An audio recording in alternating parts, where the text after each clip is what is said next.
Welcome to Incentives Matter, your guide to what's new in behavioral science and behavioral economics. Let's see what's really driving decisions. Imagine trying to make policymakers, the very people shaping our societies, think more clearly, more rationally, less subject to the cognitive traps that ensnare us all. Now imagine trying to achieve that not through intensive, personalized coaching, but through a massive open online course, a MOOC. It almost sounds like a contradiction, doesn't it? The sheer complexity of human decision-making, the deeply ingrained biases, and then the idea that a scalable, digital format could genuinely make a dent in those patterns, particularly in high-stakes environments like public policy. Exactly. The premise is fascinating. Can you truly debias a bureaucrat using a program that's essentially designed for mass education? This study really dives into that question, exploring whether an online course can equip civil servants with the tools to make better decisions. And the implications are vast. If it works, even modestly, it suggests a powerful, cost-effective new avenue for improving governance and public service outcomes worldwide. To begin, what is the fundamental problem here? Why do policymakers need to be debiased? What kind of decisions are involved, and what are the stakes when cognitive biases creep into public policy? The stakes couldn't be higher. Policymakers are constantly making decisions that affect millions of lives: resource allocation for healthcare, educational reforms, environmental regulations, economic stimulus packages. These aren't small choices. They're often complex, with incomplete information and significant uncertainty. Now, when you layer cognitive biases onto that, you get situations where decisions might be based on an over-reliance on initial information, a tendency to seek out evidence that confirms existing beliefs, or an undue weighting of vivid but statistically rare events. So the biases being discussed include confirmation bias, anchoring, and the availability heuristic, common topics in behavioral science. But in a policy context, these aren't just minor misjudgments. They can lead to inefficient programs, misallocated funds, or even policies that actively harm the public good. Precisely. Consider a situation where a policymaker has anchored on an initial budget estimate for a new infrastructure project. Despite new data suggesting cost overruns, they might subconsciously filter information to maintain that initial anchor, leading to underfunding or delays down the line. Or think about the availability heuristic. If a particularly dramatic but isolated incident of a certain type of crime receives heavy media coverage, policymakers might disproportionately allocate resources to address that specific crime, even if overall crime rates are stable or other issues are more prevalent. It's like a pilot relying solely on their gut feeling during a complex flight, rather than constantly checking their instruments and cross-referencing data. That analogy makes it very clear. These aren't malicious intentions, but systemic flaws in human cognition that can have profound ripple effects when scaled up to a governmental level. So how did the researchers propose to tackle this? What did this debiasing MOOC actually look like? The MOOC was designed quite intentionally to be a behavioral intervention itself. It wasn't just a series of lectures. It incorporated interactive exercises, case studies, and practical strategies specifically aimed at identifying and mitigating common biases. Think of it less as a traditional online university course and more as a digital training ground for critical thinking in a policy context. The curriculum likely broke down cognitive biases into digestible modules, explaining what they are, why individuals fall prey to them, and, crucially, how to counteract them. So it wasn't just about awareness. It moved beyond simply telling people you're biased. That's a critical distinction because the common understanding is that merely knowing about biases isn't enough to overcome them. Exactly. Awareness is a necessary first step, but not sufficient. The MOOC likely employed specific debiasing techniques. For instance, to counter confirmation bias, it might have encouraged participants to actively consider the opposite, to deliberately seek out evidence that contradicts their initial hypothesis. For overconfidence, it could involve exercises where individuals have to state their confidence levels in a judgment and then receive immediate feedback on their accuracy. The core idea is to provide actionable strategies and practice opportunities, allowing participants to build mental habits that challenge their intuitive, biased responses. It's like learning to spot a logical fallacy in real time, but for your own thought processes. That makes sense. It's about building a mental toolkit. But how do you even measure something as nebulous as less biased thinking or improved decision-making, especially in a group as diverse as civil servants? What were the metrics here? The measurement approach was quite robust, relying on a combination of pre- and post-intervention assessments. Participants completed various tasks designed to elicit biased responses before taking the MOOC and then again after completing it. These tasks weren't just surveys asking, "Do you feel less biased?" but rather behavioral measures.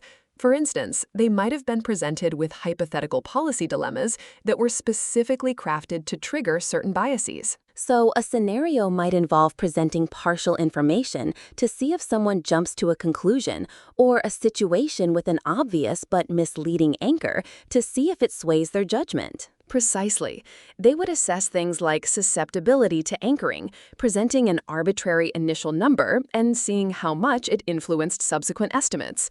Or measuring overconfidence by asking participants to provide a range for their estimates that they are, say, 90% confident will contain the true answer, and then checking how often the true answer falls outside that range. The effectiveness of the MOOC was then determined by comparing the performance on these tasks before and after the intervention. It's a pretty standard approach in debiasing research, attempting to quantify a reduction in the manifestation of the bias, not just a self-reported feeling about it. And what did the results actually show? Did this MOOC, this online course, make a measurable difference in how these civil servants thought about complex problems? The findings were quite encouraging. The research indicated that participants who completed the MOOC demonstrated significant reductions in several key cognitive biases. For instance, they showed a decrease in overconfidence, meaning they became more accurate in assessing the precision of their own knowledge and less likely to overestimate their predictive abilities. There were also notable reductions in anchoring effects, where participants were less swayed by irrelevant initial information when making judgments. This suggests that the training wasn't just theoretical, it translated into a tangible shift in how they approached these decision-making tasks. So it wasn't just a marginal bump, but a statistically significant and meaningful improvement. That's quite striking for an online course. Were there any biases that proved more resistant to change, or any specific groups of civil servants who benefited more or less? The paper highlights that, while significant, the effects were not uniform across all biases. Some biases proved more stubborn than others, which is often the case in debiasing research. The general consensus is that while some cognitive traps can be mitigated, completely eradicating them is a much more difficult, if not impossible, endeavor. The research also touched upon the practical duration and transferability of these effects. The initial gains were observable, but the long-term persistence of these effects and whether they truly translate from hypothetical scenarios to real-world high-pressure policy decisions remains an area for further investigation. It's one thing to answer a questionnaire differently. It's another to stand firm against groupthink in a cabinet meeting. That's an important caveat. The lab-to-life problem is always a big one in behavioral science, but even with that, the initial findings suggest real potential. And the MOOC aspect is where the scalability comes in, right? This isn't about flying individual bureaucrats to intensive workshops. Exactly. The scalability is perhaps the most exciting policy implication. Traditional debiasing training can be incredibly resource-intensive, bringing experts in, designing bespoke programs, limited participant numbers. A well-designed MOOC, once created, can be deployed to thousands, even tens of thousands of civil servants across different departments, regions, or even countries at a fraction of the cost. It democratizes access to this kind of behavioral science training. Think about it. If one wants to improve decision-making in a public sector workforce of, say, 50,000 people, an online course offers a reach and cost-effectiveness that in-person workshops simply can't match. It's a very different proposition from sending a few key individuals to an executive education program. It's like building an intellectual vaccine for cognitive biases and distributing it widely. This could be particularly impactful for developing countries or institutions with limited training budgets. Absolutely. It offers a standardized, evidence-based approach to professional development that can be rolled out across an entire public administration, potentially fostering a more critical and reflective culture of decision-making. It suggests that investing in behavioral science training, even through online platforms, could yield substantial returns in terms of more effective and efficient public policies. Of course, the challenge then shifts to engagement and completion rates, which are perennial issues with MOOCs. But if the content is compelling and directly relevant to their work, the motivation might be higher for civil servants. And it ties into that broader movement towards evidence-based policymaking. If one is going to use evidence, one also needs to ensure the people interpreting and applying that evidence are doing so with as little bias as possible. It's a foundational piece of that puzzle. You can have the best data in the world, but if the decision makers are interpreting it through a distorted lens, the value of that data diminishes significantly. This type of training is essentially cognitive hygiene for public service. So, what are the key takeaways from this research for listeners? If someone is looking at ways to improve decision-making within their own organization, what should they keep in mind? Firstly, cognitive biases are not insurmountable. This research provides compelling evidence that even scalable online interventions can measurably reduce their impact, even in a professional, highly educated population like civil servants. Secondly, the medium matters less than the design. It's not just that it's a MOOC, but how that MOOC is structured, focusing on actionable strategies and practice, not just theoretical knowledge. And that third point, perhaps, is the incredible potential for scale and cost-effectiveness that online platforms offer for this kind of specialized training. Precisely. For organizations operating with limited resources or those looking to train a large workforce, online debiasing courses present a powerful, accessible tool. It challenges the assumption that complex behavioral changes require only face-to-face intensive interventions. Finally, it reinforces the critical importance of addressing cognitive biases in high-stakes environments. The better equipped decision-makers are to think clearly, the better outcomes can be expected in public policy and beyond. This opens up many possibilities.